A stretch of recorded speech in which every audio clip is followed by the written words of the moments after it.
Welcome to a reflection on the Gospel for the second Sunday of Easter and for the sixth Sunday of this pandemic in the Commonwealth of Massachusetts. In my prayers and study of the Easter season Gospel stories, I've been amazed at how much they speak to our situation in this vulnerable time.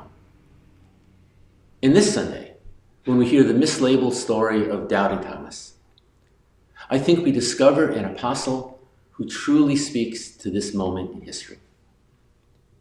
In all of the Gospels, Thomas speaks rarely, and those times are all in John's Gospel. In chapter 14, Jesus is telling the apostles that in his Father's house there are many dwelling places, and that he, Jesus, is going to prepare a place for them, and that they know the way to the place that he is going. Thomas, honest and humble, says, "Lord, we do not know where you are going. How can we know the way?" How can we know the way? Isn't that a pandemic question? When will this end? Will it end and come back? Will society be forever changed?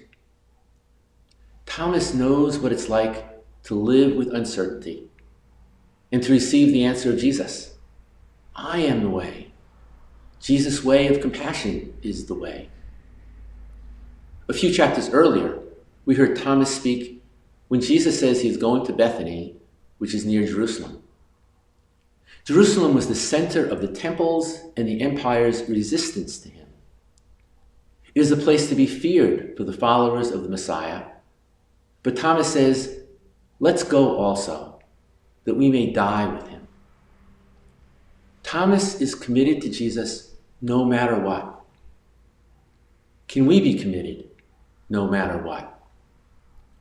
I'm inspired every day by the doctors and nurses and first responders who go toward the sick and the dying. I'm inspired by those who do the sometimes difficult work of staying at home to keep this disease from spreading. And then we get to Sunday's Gospel. It is the evening of the day Jesus rose from the dead. The disciples locked in a house out of fear. And the risen Jesus appears to them, but Thomas is not with them. John's Gospel does not tell us why Thomas was missing. And I have a theory. Could it be that Thomas is not there because he is still doing the work of Jesus? The apostle who was not afraid to die with Jesus is still doing what Jesus did. He's healing the sick, forgiving sinners, feeding the hungry. For Thomas, Jesus' death does not stop the mission he gave us. Now that is just a theory, so don't tell the bishop. When Thomas comes back, the disciples tell him, "We have seen the Lord." Thomas replies with the most misunderstood statement in all of the Gospels. "Unless I see the mark of the nails in his hands and put my finger in the mark of the nails, and my hand in his side, I will not believe." For this, we commonly call him doubting. Or could it be that Thomas really knows Jesus? Thomas knows Jesus as the way of compassionate love. You see, Thomas does not want an angelic, abstract, fluffy cloud, spiritualized Jesus who is risen above it all.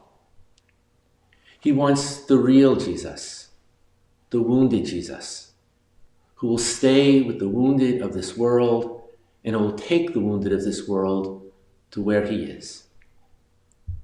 We know how the story ends.